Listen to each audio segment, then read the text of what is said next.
ቅዱስ ነው። ከቅድስና ውጭ ያለ ነገር በሙሉ ኃጢአት ነው። ኃጢአት እግዚአብሔር ያስቀመጠልንን ሴት የእግዚአብሔርን ክብር ባልገለጠ ከክብር የወረደ ያገኘው የሚገዛው ያገኘው የሚሰለጥንበት ሰው እንድንሆን አድርጎናል። ሰው ጥገኛ ሆነ። ሊገዛ የተጠራ ሰው የሚገዛ ሆነ። የእግዚአብሔርን ክብር ሊገልጥ የተገለጠ ሰው ጣዖት አምላኪ፣ በእጆቹ ምስል በአይደላተሪ ላይ ጥገኛ፣ የእጁ ጥገኛ እየተሻሻለ ሳይሆን ሰው ግን ነውሩ በክብር ክብሩ በነውር እየገለጠ ነው። ክብር የሚለው ነውሩ ነው። ብዙ ነገር ገብቷል። ሲቪላይዜሽንን ስትመለከቱ ዛሬ የኤአይ ኤጀንቶችን ጨምሮ ኤአይ ሮቦቲኮችን ጨምሮ ሰው በጣም ፕሪዲክት ሊደረግ የማይችል አምላክ ሊሆንባቸው የሚችልባቸውን ሊገዛቸውና ሊያስተዳድራቸው ሊሰለጠንባቸው የሚገባቸውን የኤአይ ቴክኖሎጂ በዓለም ላይ ሰው መፈልሰፍ ችሏል። በጸባይና በህይወት ስብዕናው ግን ወደ ድንጋይ ዘመን ተመልሷል።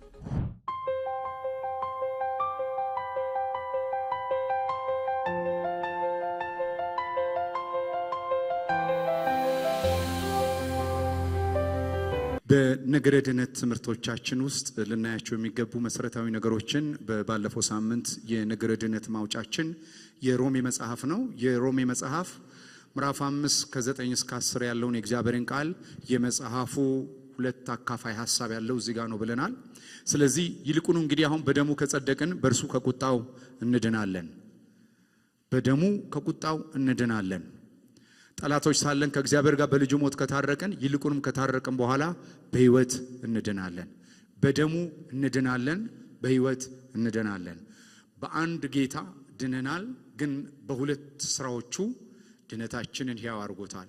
የጌታችን የመድኃኒታችን የኢየሱስ ሞትና ትንሣኤ። ድነታችን ያዳነን ክርስቶስ ነው። እኛ የዳነው በሆነ ነገር አይደለም፣ ክርስቶስ በተባለ ፐርሰን ነው አይደል? መዳን ፐርሰን በሆነው በክርስቶስ ኢየሱስ ነው። መጽሐፉ ሲጀምር የሮሜ ጸሐፊ በምዕራፍ 1 ላይ እንደዚህ ይላል ስለ ድነታችን ሲናገር፣ ወንጌል ስለ ልጁ ነው። ወንጌል ስለማን ነው? ልጁ ማን ነው? ከዳዊት ዘር የተወለደ እንደ ቅድስና መንፈስ ከሙታን ሕያው ሆኖ የተነሳ ልጁ ነው ይለናል። ስለዚህ የጌታችን የኢየሱስ ክርስቶስ ሞትና ትንሣኤ የድነታችን ቁልፍና ፒላር ሐሳብ።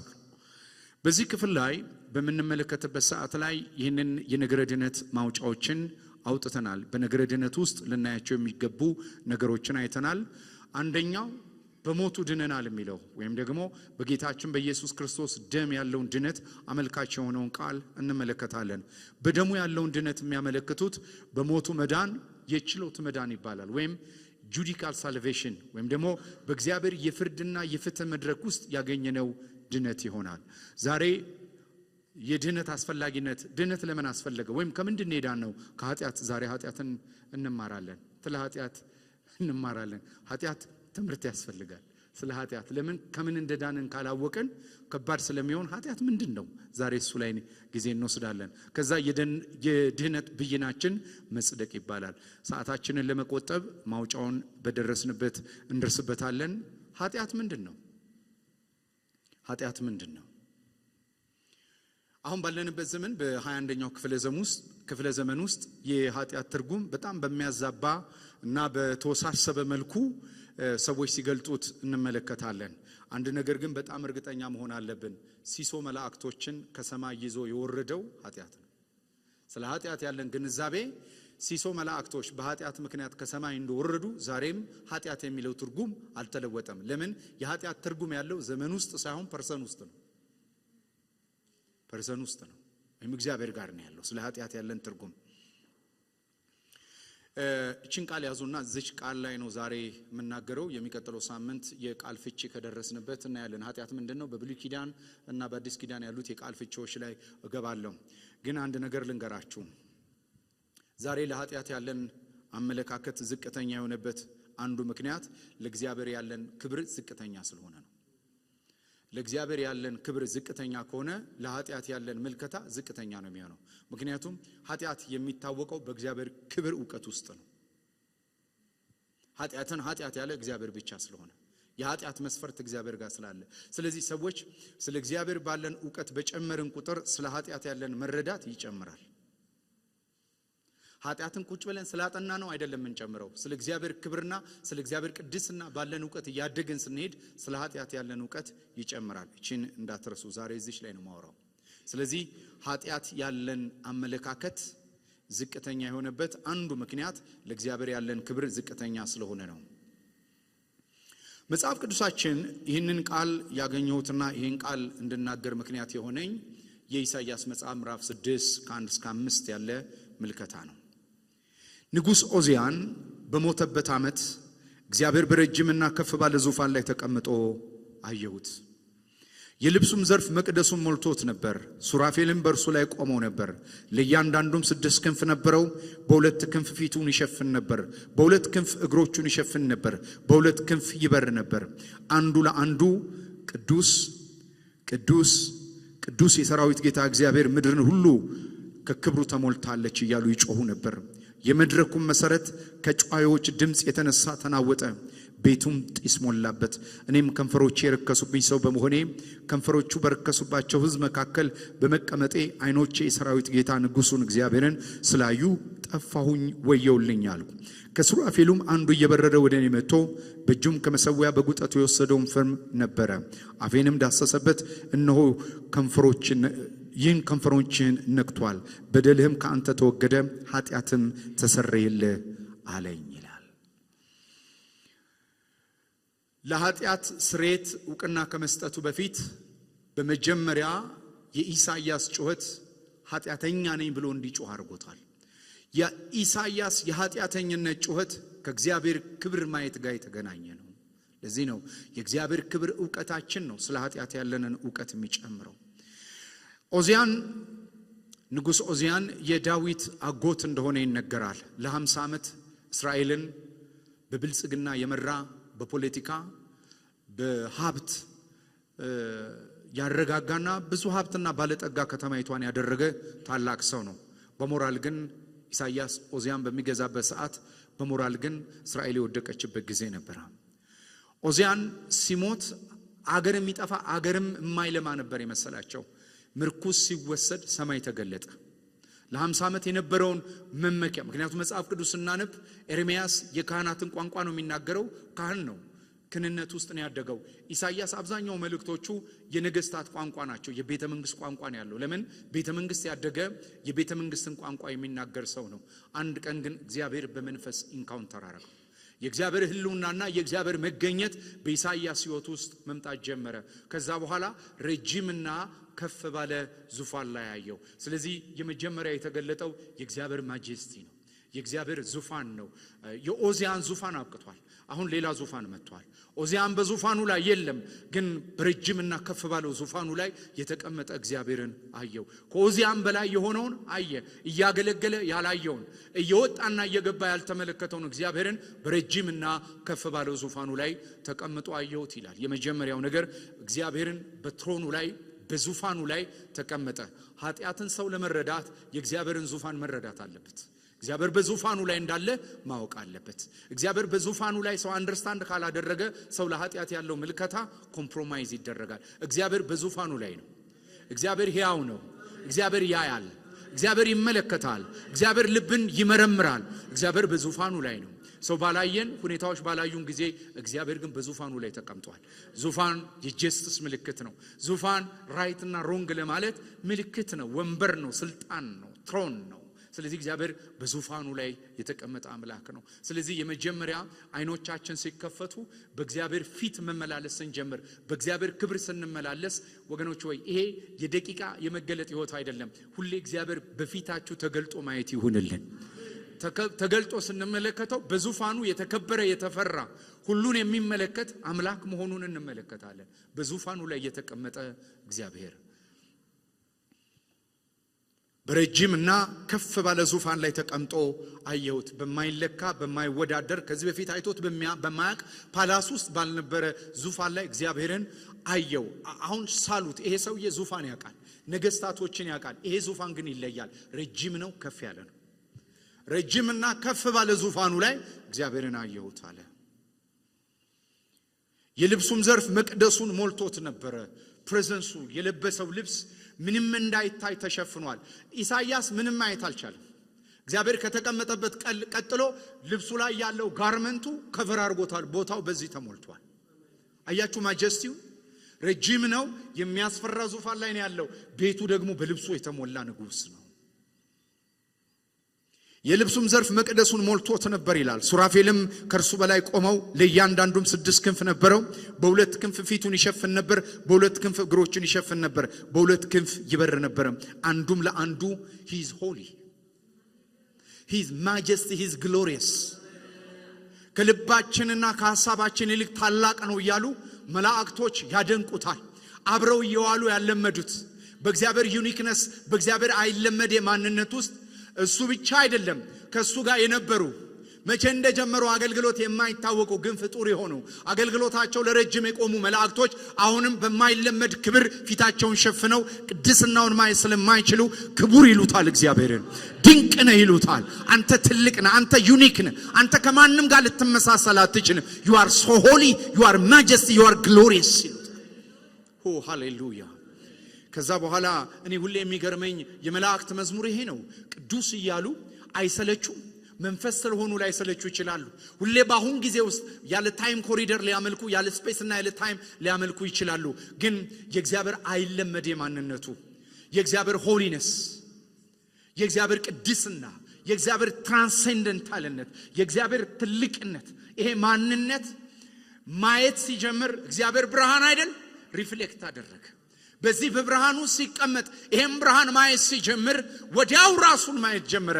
ከብርሃኑ ራሱን ሲመለከት ነው ወየው ያለው። በማህበረሰብ መካከል ግን ወየው አልነበረም። በማህበረሰብ የሚበልጣቸው አሉ። በማህበረሰብ ከነሱ የሚሻል የሚተነብይላቸው አለ። እግዚአብሔር ሲገለጥ ግን ከእግዚአብሔር አንፃር ሲመለከት ወየው ማለት ጀመረ። ሁሉ ጊዜ ቅድስና ከእግዚአብሔር ወደ ሰው እንጂ ከሰው ወደ ሰው አይደለም። እውነተኛ የቅድስና እውነተኛ የኃጢአት ኮንሰፕታችን መቀዳት ያለበት ማጀስቲውንና ግሎሪውን ከማየት የተነሳ ነው። ከዛ እስከ ምዕራፍ 5 የተነበየበትን አንደበት ወየውልኛል ወየዋል። ያንደበት ወየውልኛል። ከዛን ተመልከቱ የመድረኩ የመሰረት ከጨዋዮቹ ድምጽ የተነሳ ተናወጠ፣ ቤቱም ጢስ ሞላበት። ሌላ የሚወራ የለም። ዛሬ የሚወራ አይደል ሴንሲቲቪቲያችንን የነጠቀን የሚወራ እኮ ነው ያደነዘዘን። የሚወራ ነው ኖርማል ያደረገብን። ሰማይ ግን ፕሮቶኮሉ አንድ የቤቱ መሰረት እስከሚናወጥ you are holy አንተ ቅዱስ ነህ። አንተ ማንም የማይደርስብህ በባህሪ በማንነት ዩኒክ ነህ። ሰው ቀና ብሎ ሊመለከት የማይገባ አንተ ዩኒክ አምላክ ነህ። አንተ ትልቅ አምላክ ነህ። ይሄ ድምጽ ይጮክ ነበር። እግዚአብሔር ሆይ ተገለጠልን። የመድረኩ መሰረት ከጨዋዮቹ ድምጽ የተነሳ ተናወጠ፣ ቤቱም ጢስ ሞላበት ይላል። ከዛ እኔም ከንፈሮቼ የረከሱብኝ ሰው በመሆኔ ከንፈሮችን በረከሱባቸው ሕዝብ መካከል በመቀመጤ ዓይኖቼ የሰራዊት ጌታ ንጉሡን እግዚአብሔርን ስላዩ ጠፋሁኝ አለ። እውነተኛ የኃጢአት አስተምህሮ የሚመነጨው እግዚአብሔርን በማየት ራስን ማየት ነው። ከሰፈር ከተነሳን መለኪያው ልክ አይሆንም። የምንበልጠው መለኪያ አለ። ከእግዚአብሔር ስንነሳ ግን የኃጢአት ኮንሰፕት ሬቨሌሽን ይገባናል። ኃጢአትን ኃጢአት ብለን የምንጠራበት አቅም ያለው እግዚአብሔርን ክብሩን ስናይ ብቻ ነው። ያለ እግዚአብሔር ክብር ሰው ኃጢአትን ሊረዳ አይችልም። ሃይማኖት ለኃጢአት የሰጠው መለኪያ ልከኛ መለኪያ አይደለም። በልብ ንጽህነት፣ በአእምሮ ንጽህና፣ በእግሮቻችን ንጽህና፣ በህይወትና በሞቲቭ ንጽህና ያለ ስንፍና ህይወታችን መሄድ ካስፈለገበት ዘወትር በእግዚአብሔር ክብር ውስጥ ህይወታችን መቆየት አለበት። አለበለዚያ ዳዊት እንዳለው ሁሌ መጸለይ ያለብን ለሞት እንዳልተኛ፣ ለኃጢአት እንዳልተኛ አይኖቼን አብራ። አይኖቻችን እሱን ባዩ ቁጥር ነው የምንነቃው፣ አዌክን የምንሆነው፣ ሰፈር የምንጠራው፣ መንደር የምንጠራው፣ መታወቂያ የምንጠራው፣ ልከኛ ካልሆነ ሰፈር የምንወጣበት በዚህ ኮንሰፕት ነው። ስለዚህ ሰው የእግዚአብሔርን ክብር በትክክል ኢንካውንተር እስካላደረገ ድረስ የእግዚአብሔርን ክብር እስካላየ ድረስ አንዳንድ ጊዜ የምናገለድምባቸውና የምንሄድባቸው የኢማውስ መንገዶች ህይወታችንን አዘቅት ውስጥና ሮንቋ ውስጥ ከከተቱት በኋላ ብንነቃ ራሱ መውጫ የለንም። ነገር ግን የእግዚአብሔር መገለጥ ኃይል አለበት። ይሄ ሲገለጥ ኮንደምኔሽንን አይደለም የፈጠረው። ይሄ ሲገለጥ ኩነኔን አይደለም የፈጠረው። አንደኛ ነገር ነው ያደረገው። እግዚአብሔር ሆይ አንደበቴ ረክሶብኛል አለ። አንደበት የረከሰ ተከታታይ ትምህርት ስለተመረረን አይደለም። አንደበቱ ያረከሰው እግዚአብሔር ቅዱስ የሆነውን እግዚአብሔር በክብሩ ማየት ስንጀምር ያ ኢንካውንተር በህይወታችን ውስጥ ያለውን ነገር ማየት እንጀምራለን። አይኖቻችን ሲያዙ ግን የእግዚአብሔርን ክብር ማየት ስናቆም ግን በህይወታችን ውስጥ ያሉትን የቅድስናና የጽድቅ መስፈሪያዎች ይዛባበናል። ከዛ መጽሐፍ ቅዱስ እንደዚህ ይላል፣ የእግዚአብሔር ክብር ነውርን የመግለጥ ዓላማ አይደለም ያለው። የእግዚአብሔር ክብር ጓዳን የማሳየት ዓላማ አይደለም ያለው። የእግዚአብሔር ክብር የመመለስና የስርየት ነው።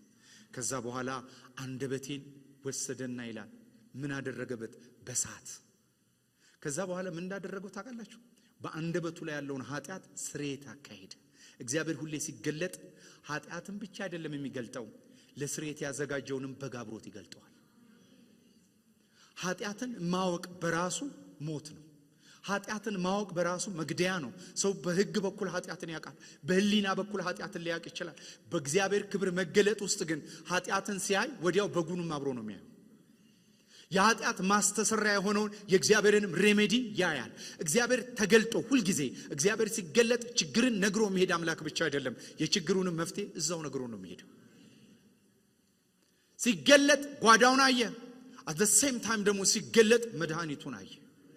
ወይኔ አንደበቴ ረከሱብኝ ነው አለና ሂዩማን ሜድ ሰዋዊ የሆነ አፍ መሸፈን፣ አፍን ማሸግ ወይም አፍን በሌላ ነገር ለማስለቀቅ አልሞከረም። እሳት ነው የተፈለገው። እሳት ከየት የመጣ እሳት?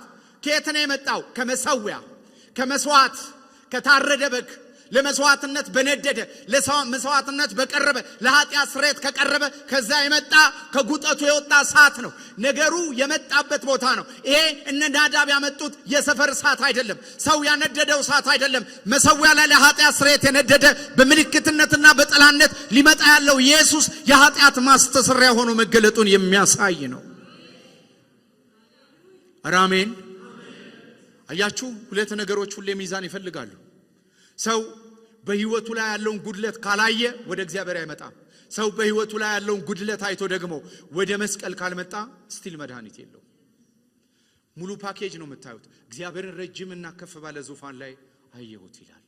ካየው በኋላ ድካሙን ተመለከተ። ድካሙን ካየ በኋላ መሰዊያ ላይ መጣ።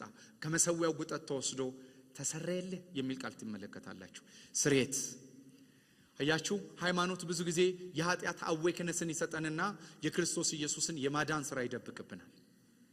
አንዳንድ ጊዜ ደግሞ ሰይጣን ስለ ኃጢአተኝነትና ስለ በደለኝነታችን ይደብቅብናል። አንዳንድ ሰዎች ስትመለከቷቸው ኃጢአትን ምንድነው ኃጢአት? እኔ ሃይማኖተኛ አይደለሁም፣ ኃጢአት ሰርቼ አላውቅም፣ ኃጢአት የሚባል ነገር አላውቅም፣ ሰው ነኝ፣ ሚስቴክ እሰራለሁ ይላል። ሚስቴክ ብሎ ዝቅ ያደርገዋል ኃጢአት። በስሙ የማይጠራበት ምክንያት በኃጢአት ላይ ያለው መውረድ በእግዚአብሔር ክብር ላይ ያለው የመገለጥ ማነስ ውጤት ስለሆነ ነው። ከዛ ተመልከቱ፣ በደልህ ካንተ ተወግዷል፣ ኃጢአትህም ተሰርዮአል አለኝ። የጌታን ድምፅ ማንን እልካለሁ አለ። የሚቀጥለው እግዚአብሔር ኃጢአታችንን ይቅር ካለን በኋላ ኢንተርቴን ማድረግ አይደለም፣ የኃጢአት ይቅርታውን ወንጌል ይዘን ደግሞ ሌሎችን ማዳን ነው። ማንን እልካለሁ አለ። እነሆ እኔን ላከኝ አለ።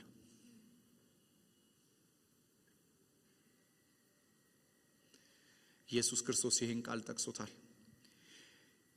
መስማትን ትሰማላችሁ አታስተውሉም፣ ማየትን ታያላችሁ አትመለከቱም በላቸው። በዓይኖቻቸው እንዳያዩ በጆሮቻቸውም እንዳይሰሙ በልባቸው እንዳያስተምሉ ተመልሰውም እንዳልፈውሳቸው የዚህን ሕዝብ ልብ አደነደነ፣ ጆሮአቸውንም አደነቀሩ፣ ዓይኖቻቸውንም ጨፈነ አለኝ። እነሆ ጌታዬ እስከ መቼ ድረስ ነው አልኩ። ይሄንን ጌታችን ኢየሱስ ክርስቶስ በዮሐንስ ወንጌል ላይ በኢየሩሳሌም ላይ የተገለጠውን ድንቅና ተአምራት መቀበል ሲያቀታቸው ይሄንን ጥቅስ እንደተጠቀሰው ትመለከታላችሁ። በክፍሉ ውስጥ እንደ ታይፖሎጂ እንደ ምሳሌ የተጠቀሰው ያ ከመሰዊያ የተወሰደው መስዋዕት ናዝሬቱ ኢየሱስ ነው፣ የኃጢአትን ስርየት ያገኘ። ስለዚህ ድነትን በተመለከተ ዛሬ ብዙ ሰዎች ወደ ጌታችን ወደ መድኃኒታችን ወደ ኢየሱስ ክርስቶስ ድነት የማይመጡት ለምንድን ነው ብትሉ ስለ ኃጢአት ያላቸው ዕውቀት የወረደ ስለሆነ ነው። ኃጢአትን የሚረዱበት መረዳት በጣም የወረደ ነው። ለምን? መጽሐፍ ቅዱሳችን ኃጢአትን ኃጢአት በሚለው ስም ስለማይጠሩ ነው። የዕብራይስጥና የግሪኩ ቃል ተወራራሽነት ያላቸው አንድ አይነት ቃል አሉ። ግን በአብዛኛው ብሉይ ኪዳንም አዲስ ኪዳንም ሐማርቲያ ወይም ሚሲንግ ዘ ማርክ የሚለውን ወይም ደግሞ ኢላማን መሳት የሚለው ቃል በተደጋጋሚ የተጠቀሰ ቃል ነው። ነገር ግን እነዚህን ቃላቶች ረጋ ብለን እንመልከታቸው። ደስ የሚል የእግዚአብሔር ሕልውና ጉባኤው ላይ አለ። ክቡር የሆነ የእግዚአብሔር ሕልውና አለ ጉባኤው ላይ። አሜን። ሴንስ ታረጉታላችሁ። የሚገርም መንፈስ አለ ጉባኤው ላይ። ክብር ሁሉ ለኢየሱስ ይሁን። እግዚአብሔር ይባረክ።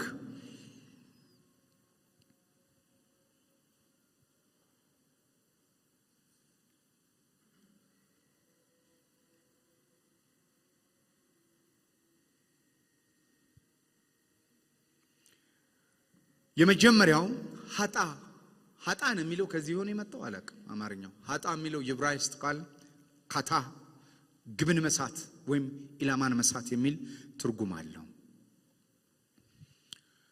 ኢላማ ወይም ስታንዳርድ ግብ አለ። ያንን ግብ መምታት ነው። ግቡን ከመምታታችን በፊት ግብ የሚለውን ቃል ስታንዳርድ የሚል ትርጉም ይወስዳል። ስታንዳርድ ቅድም እንዳልኳችሁ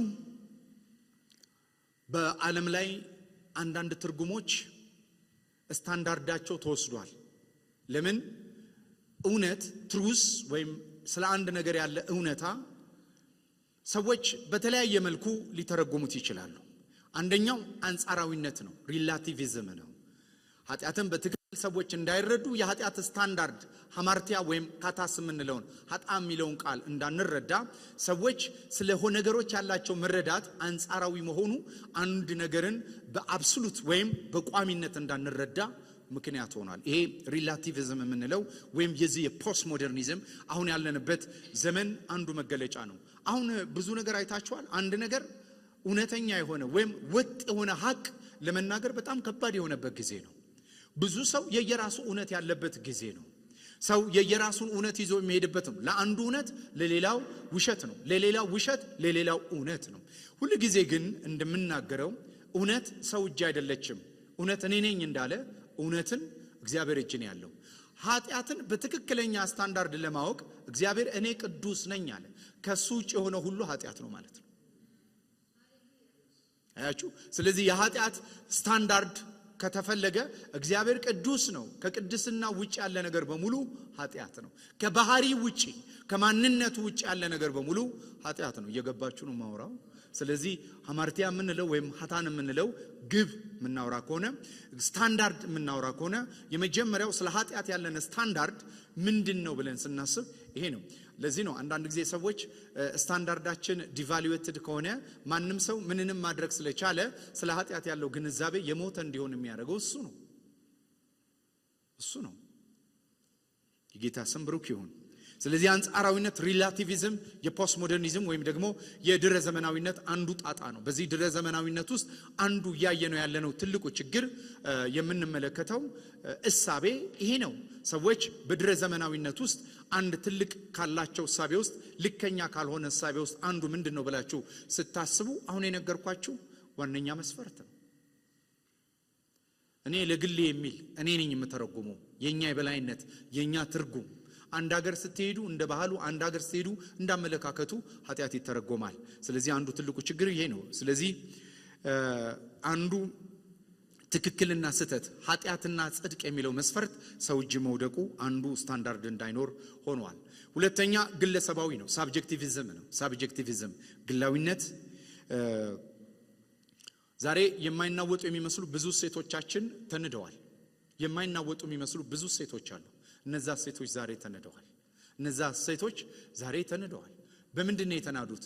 እንደምታውቁት በሪላቲቪዝም ሰው ግለኛ በራሱ የበቃ ስለሆነ በግሉ የራሱ የሆነ አጀንዳ አለው። ይሄ ዘመን ታውቃላችሁ ለጋራ ነገር በጣም መስራት ኮመን ጋሪዮሽ የሆኑ ነገሮቻችን ላይ መስራት በጣም ኢንዲቪጁዋሊዝም ከመሆናችን የተነሳ ግለኛ ከመሆናችን የተነሳ የጋራ ሐሳቢዎች የሉንም፣ የጋራ መልከታዎች የሉንም። ኃጢአትም ላይ ልክ እንደዚህ ነው። ኃጢአት በግል ነው የሚተረጎመው። ኃጢአት በአንጻራዊ ነው የሚተረጎመው። ለአንዱ ሚስቴክ ነው፣ ለሌላው ደግሞ ሲን ነው። እንደ ቅርርቦሻችን ነው። ለእግዚአብሔር ስታንዳርድ ለእግዚአብሔር ክብር እንዳለን መጠጋት ነው። ሰው ወደ እግዚአብሔር በጣም እየተጠጋ ካለ ለኃጢአት ያለውም ሴንሲቲቪቲ ይጨምራል።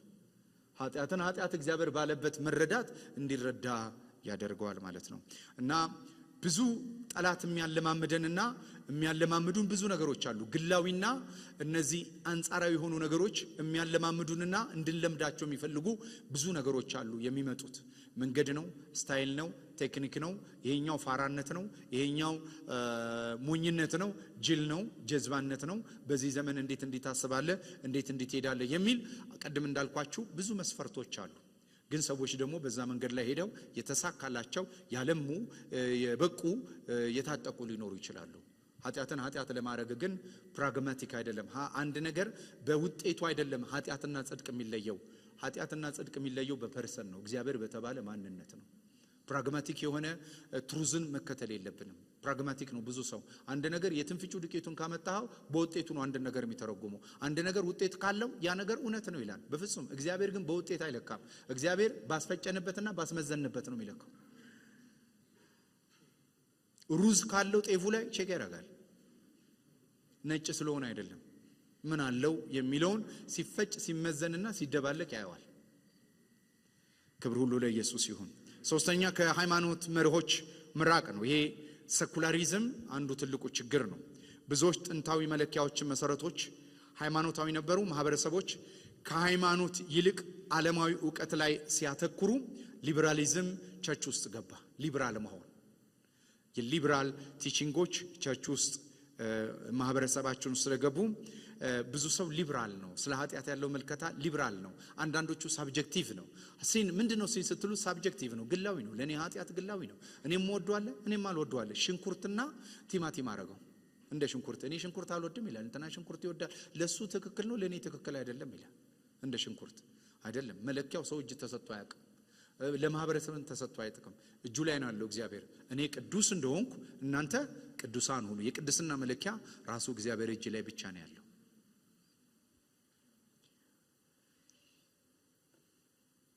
ስለዚህ ይሄ አንዱ ትልቅ ልንረዳው የሚገባ ነው። ስለዚህ የመጀመሪያው ትርጉም ካታ የሚለው ትርጉም ኢላማን መሳት ነው። ይሄ በቀደመው ጊዜ ቀስተኛ ይወረውርና ቀስቱን በኢላማ ላይ ያውላል። ያንን ካላዋለ ኢላማውን ሳተ ይባላል።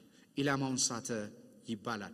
እንደው በአንድ ተማሪ ምሳሌ ልስጣችሁ። አንድ ተማሪ ፈተና ሲፈተን ከመቶ ለማለፍ 50 ነው አይደል ማምጣት ያለበት። 40 ቢማጣ ተማሪው ምን አድርጓል? ኢላማውን ስቷል። ይህንን ኢላማ በመሳቱ ሁለት ነገሮች ይሆኑበታል። አንደኛ ክላስ ይደግማል። ሁለተኛ ክላስ መድገሙም እንደ ቅጣትም ልናየው እንችላለን። አንዳንድ ጊዜ ሰዎች ይህንን ነገር ከቅጣት ለመረዳት ስለማይፈልጉ ከማንነት ጋርም ሲሰፉት ትመለከታላችሁ። ግን ሁለቱም የሚታረቅ ሐሳብ ነው። አንድ ሰው የተቀመጠን ታርጌት ሚስ ያደርግ፣ አንድ ሰው በአመቱ መጨረሻ ላይ ተፈትኖ ከወደቀ ክላስ ይደግማል። ክላስ ሲደግም ምን ይፈጠርበታል? ከእድሜው ያነሱ ተማሪዎች ጋር ሲማር ምኑ ይነካል? ክብሩ ይነካል። ስለዚህ ሁሉ ኃጢአት ሰርቷል። የእግዚአብሔር ምን ነክቶ? ክብር፣ የእግዚአብሔርን ግሎሪ። ኃጢአት አንደኛ የእግዚአብሔርን ክብር ወይም ደግሞ እግዚአብሔርን ክብሩን መግለጥ ሰው ያቀተዋል። የእግዚአብሔርም የክብርን ስታንዳርድ ሰው ቫዮሌት ያደርጋል። ክብሩን ቫዮሌት በማድረጋችን ኃጢአት ቅጣት ሲኖረው፣ ከእግዚአብሔር ክብር ደግሞ ከሰው አንጻር ስትመለከቱ የእግዚአብሔርን ክብር ወይም የተፈጠረበትን ዓላማ መግለጥ አይችልም። ኃጢአት እግዚአብሔር ያስቀመጠልንን ሴት የእግዚአብሔርን ክብር ባልገለጠ ከክብር የወረደ ያገኘው የሚገዛው ያገኘው የሚሰለጥንበት ሰው እንድንሆን አድርጎናል። እግዚአብሔር ሰውን ሲፈጥር በመልኩና በምሳሌው ነው። በሌላ አማርኛ ሆሊነሱን ሪፍሌክት እንዲያደርግ ቅድስናውን እንዲያንጸባርቅ ሰው ተፈጥሯል። ሰው ግን ኃጢአት በሰራ ጊዜ ከዚህ ከእግዚአብሔር ክብር እንደወደቀ ትመለከታላችሁ። ከዚህ ከእግዚአብሔር ክብር ሰው ሲወድቅ ምን ሆነ? ሰው ያገኘው የሚገዛው ኃጢአት ይገዛዋል፣ ዲያብሎስ ይገዛዋል። ሰው ጥገኛ ሆነ። ሊገዛ የተጠራ ሰው የሚገዛ ሆነ። የእግዚአብሔርን ክብር ሊገልጥ የተገለጠ ሰው ጣዖት አምላኪ፣ በእጆቹ ምስል በአይደላተሪ ላይ ጥገኛ፣ የእጁ ጥገኛ፣ የሥራው ጥገኛ ሰው ሆነ። ስለዚህ ማለት ሚሲንግ ዘ ማርክ ሚስ ያደረግነው ማርክ ሴት የተደረገው ማርክ ምንድነው ብትሉ የእግዚአብሔር ክብር ምንድነው? እሱ የእግዚአብሔር ክብር በዚህ ምድር ላይ ገልጠኑ ልንኖረው የሚገባ የተፈጠርንበት የህይወት ዓላማ። ስለዚህ ሰው በዚህ ምድር ላይ የተገለጠበትን የህይወት ዓላማ እንዲገልጥ ታውቃላችሁ። አሁን ሶሻሊዝም ጥረት እያደረገ ነው። ኮሚኒዝም ጥረት እያደረገ ነው። ዲሞክራሲ ጥረት እያደረገ ነው። ሶሻል የሆኑ የማህበረሰብ እሴቶችና ቫልዩዎች ሰውን ቡስት ለማድረግ ሰውን ወደ ተፈጠረበት በሰው ላይ ያለውን ፖቴንሻል ለመግለጥ ሰዎች ብዙ ጥረት እያደረጉ ነው። በኢኮኖሚ በፖለቲካ እሳቤዎች ውስጥ ሰውን ሰው ያደረገው ስራ ነው ከሚለው የሌኒን ፍልስፍናና የማርክስ ኤንግልስ ጨምሮ በሰው ላይ ብዙ ኢንቨስት እየተደረገ ነው። ሰው ግን እየተሻሻለ ሳይሆን ሰው ግን ነውሩን በክብር ክብሩን በነውር እየገለጠ ነው። ክብር የሚለው ነውሩን ነው። ወንድን እያገባ ክብር ነው ይላል፣ ሴትን እያገባ። ስለዚህ ሰው ሁሉ በተሟላለት የመናገር ነፃነት፣ የመጻፍ ነፃነት፣ የመደራጀት ነፃነት፣ የመብላት ነፃነት በተከበረለት ቁጥር ሰው ነፃ ሳይሆን የሆነው አሮጋንት ነው የሆነው። ለምን? ችግሩ ያለው ነፃነቱ ስለማያስፈልግ አይደለም። ነፃ ያልወጣ ማንነት በነፃነት ሊመላለስ አይችልም። የሰው ነፃነት ከኃጢአት አርነት መውጣት አለበት። ለዚህ ነው በዓለም ላይ ያሉ ማንኛውም ፍልስፍናዎች ሰው ወደሚፈልገው ኦሪጂናል ማንነት አላመጣውትም። ሰው እንዲሁም የድንጋይ ዘመን ወደ ነበረበት ዛሬ በሲቪላይዜሽን ሰው ወደ ብዙ ነገር ገብቷል። ሲቪላይዜሽንን ስትመለከቱ ዛሬ የኤአይ ኤጀንቶችን ጨምሮ ኤአይ ሮቦቲኮችን ጨምሮ ሰው በጣም ፕሪዲክት ሊደረግ የማይችል አምላክ ሊሆንባቸው የሚችልባቸውን ሊገዛቸውና ሊያስተዳድራቸው ሊሰለጠንባቸው የሚገባቸውን የኤአይ ቴክኖሎጂ በዓለም ላይ ሰው መፈልሰፍ ችሏል። በጸባይና በህይወት ስብዕናው ግን ወደ ድንጋይ ዘመን ተመልሷል። ድንጋይ ዘመን ላይ ነው ሞራል የሌለበት የህይወት ስርዓት ያለው። ወደዛ ሰው ተመልሷል። ለምን? የሰው ችግርና የሰው መፍትሄ ብዙ ጊዜ ሳይንስ ሲምተሙን ነው እያከመ ያለው። የሰው ትልቁ ችግር ኃጢአት ነው። ዲስኮኔክትድ መሆኑ ነው። ከእግዚአብሔር ዲስኮኔክት ስለሆነ ሪፍሌክት ማድረግ አይችልም። ፀሐይ በሌለበት ጨረቃ ልታበራ አትችልም። ከፀሐይ ያልተወሰደን ጨረቃ ልታመነጭ አትችልም። እኛ እንደ ጨረቃ ነን ለእግዚአብሔር ክብር። ከፀሐይ አብዞር ቢያደርግነውን በሌሊት በዚህ ዓለም ላይ እናበራዋለን። በጨለማው በዚህ ዓለም ላይ እንገልጣለን። ፀሐይ ከሆነ ከእግዚአብሔር ሰው ሲለይ ግን ጨረቃ ራሷ ጨለማ ናት። ስለዚህ በኃጢአት ምክንያት ዲስኮኔክሽን ስለደረሰብን ሚስ ተደርጓል። ሰው የተፈጠረበት ስታንዳርድ ጠፍቶበታል። ሰው ከዘፍጥረት አያችሁ፣ ሰው ተፈጠረ፣ ወደቀ፣ ተወለደ እንደገና በክርስቶስ። በእንደዚህ ፕሮሰስ ሲያልፍ መጀመሪያ ኢንቴንቱን ረሳው፣ ስታንዳርዱ ጠፋ። ዛሬ ግን የእግዚአብሔር ስታንዳርድ አንድ ነው። ኃጢአት የጎዳው አንድ ነገር ነው፣ የእግዚአብሔርን ክብር። ሰው ልጅ የተፈለገው እግዚአብሔርን በክብር እንዲገልጠው፣ በቅድስናው በፍቅሩ እዚህ ምድር ላይ እንድንገልጠው ተፈጠረናል። አልቲሜትሊ ይሄን የተፈጠረ ግን ሰው ላልተፈጠረበት እየኖረ ነው። የሰው ሜጀር ኢሹ አሁን የእግዚአብሔርን ክብር መግለጥ አይደለም። የሰው ሜጀር ኢሹ በውድቀት አማካኝነት ሰርቫይቫል ሙድ ውስጥ ስለገባን አባንደንት የሆነው ላይፍ በህይወታችን ስላልተገለጠ ሰው ለእንጀራ ሰው ለሆነ ነገር ይኖራል። ሰርቫይቫል ኢሹ ነው እሱ። ሰው መኖር ያለበት ለእግዚአብሔር ክብር ነው። የምትበሉትንና የምትጠጡትን ለምን አድርጉት? ለእግዚአብሔር ክብር ነው። ከዚህ ክብር ወድቀን ነው። አማርቲያ የሚለው ሴት የተደረገው ስታንዳርድ እግዚአብሔር ክብር ነው። ያንን ክብር እንድንገልጥ ተጠርተናል። አሜን አሜን ነው። ሁለተኛው ቃል የምንመለከተው ሁለተኛው ቃል ኦን ወይም በደል የሚለውን ቃል ነው። ስለዚህ አንዱ የሰው ችግር ስታንዳርድ ሴት የተደረገ ስታንዳርድ ቫዮሌት ስለተደረገ ኃጢአት ይሄን ቫዮሌት አደረገበት። ኃጢአት ሴት የተደረገውን ስታንዳርድ እንዳያይ ፈለገ። ዛሬ ማንንም ሰው ጠይቁት፣ ለምንድን ነው የምትኖረው በሉት፣ የሚነግራችሁ ያልተፈጠረበትን። እግዚአብሔር ግን የሰው ልጆችን ለምን ፈጠርክ በሉት፣ ማኑፋክቸሩ ማኑዋል ያለው ማኑዋሉ ላይ ምን ብሎ ይናገራል? ሁሉ ከኔ ለኔ ተፈጥሯል ነው የሚለው። ክብሬን ለመግለጥ የማኑፋክቸሩን ዲዛይን የማኑፋክቸሩን ፐርፐስ የፈጠረውን ዓላማና የፈጠረውን ሐሳብ እንዲገልጥ ፍጥረት ተፈጥሯል። ፍጥረት ከዚህ ፌል አድርጓል። አማርቲያ እሱ ነው። ሁለተኛ በደል ነው፣ ፖሊዩሽን። አንዳንድ ጊዜ ውሃ ላይ እንደዚህ ፊታችሁን ስታዩ ምንጩ ላይ ፊታችሁን የሚያሳይ ምንጭ በቧንቧ ሲመጣ ግን እንኳን መልካችሁን ሊያሳይ የመጀመሪያውን ከለር ያጣል። ለምን? ውሃው በዛገ ቧንቧ ውስጥ ስለሚያልፍ። ፖሊዩትድ ማለት በደል ማለት መበከልን ያሳያል። የሰው ልጅ በኃጢአት ምክንያት የውስጥ ብክለት አጋጥሞታል። ፖሊዩሽን አለው። ስለዚህ ብዙ ጊዜ ጌታ ኢየሱስ ሲናገር እንደዚህ አለ፣ ሰውን የሚያረክ ሰው ከውጭ ያለው አይደለም ከውስጥ ነው። ስለዚህ የሰው መርከሻ ያለው ውስጡ ነው። ኃጢአት የሰውን ማንነት ፖሊዩትድ አድርጎታል። ሁለተኛው ትርጉም በደል የሚለው ሐሳብ ይህንን ነው የሚያመለክተው። የሚቀጥለው ሳምንት ይህንን እናያለን።